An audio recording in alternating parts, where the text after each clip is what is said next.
ایک شخص بہت ہی غریب تھا۔ اس نے اپنی بیوی سے مشورہ کیا کہ ایک رئیس آدمی کے ہاں غلامی کی جائے۔ اس کی بیوی نے اسے اجازت دے دی۔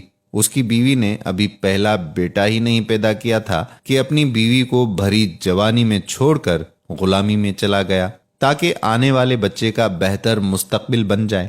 وہ دور دراز ایک شہر میں چلا گیا اور 20 سال اس رئیس آدمی کی خدمت کی۔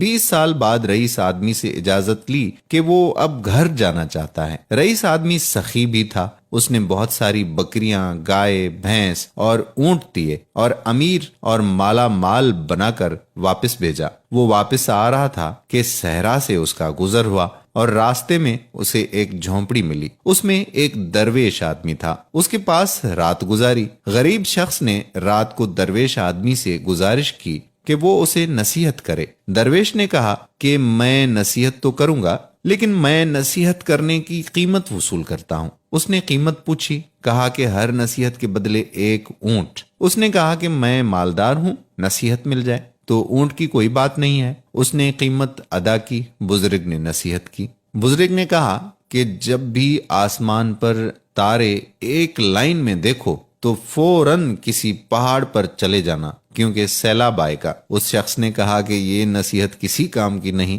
مجھے کوئی اور نصیحت کی جائے۔ درویش نے کہا کہ نئی قیمت ادا کرو۔ اس شخص نے ایک اور اونٹ دے دیا۔ بزرگ نے کہا کہ جب بھی کسی شخص کی آنکھوں میں شیطانی چمک دیکھو تو اس سے بچنا، وہ تمہیں قتل کر دے گا۔ اس شخص نے کہا کہ یہ نصیحت کسی کام کی نہیں، مجھے کوئی اور نصیحت کی جائے۔ درویش نے کہا کہ نئی قیمت ادا کرو۔ اس شخص نے ایک اور اونٹ دے دیا۔ بزرگ نے پھر نصیحت کی کہ رات کو پچھتا کر سو جانا، لیکن کبھی بھی کسی انسان کو قتل نہ کرنا۔ اس شخص نے سوچا کہ 3 اونٹ ضائع ہو گئے اور چپ کر کے سو گیا۔ صبح وہ چل دیا۔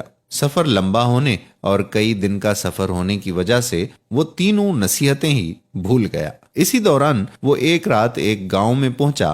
رات کو جب وہ سونے لگا تو آسمان پر دیکھتا ہے کہ تمام ستارے ایک لائن میں آ گئے ہیں۔ اس کو درویش کی نصیحت یاد آ جاتی ہے۔ وہ شور مچاتا ہے، گاؤں والو، پہاڑ پر چلو، سیلاب آنے والا ہے۔ لوگ اس کا مذاق اڑاتے ہیں اور وہ اپنا مال کھول کر پہاڑ پر چلا جاتا ہے اور سو جاتا ہے۔ صبح اٹھتا ہے تو دیکھتا ہے کہ نیچے سیلاب آ گیا ہے اور سارے گاؤں والے غرق ہو جاتے ہیں۔ وہ کچھ دن پہاڑ پر رہتا ہے۔ سیلاب کا پانی اترتا ہے تو وہ اگلی منزل پر چل پڑتا ہے۔ ایک اور گاؤں میں پڑاؤ ڈالتا ہے۔ ایک شخص کے گھر میں قیام کرتا ہے جو کہ باتیں کرنے کا بہت ہی اچھا معلوم ہوتا تھا، لیکن اس کی آنکھوں میں وہی شیطانی چمک دیکھ کر چونک جاتا ہے۔ بزرگ کی نصیحت اسے یاد آ جاتی ہے۔ رات کو اسی کشمکش میں اسے نیند نہیں آتی۔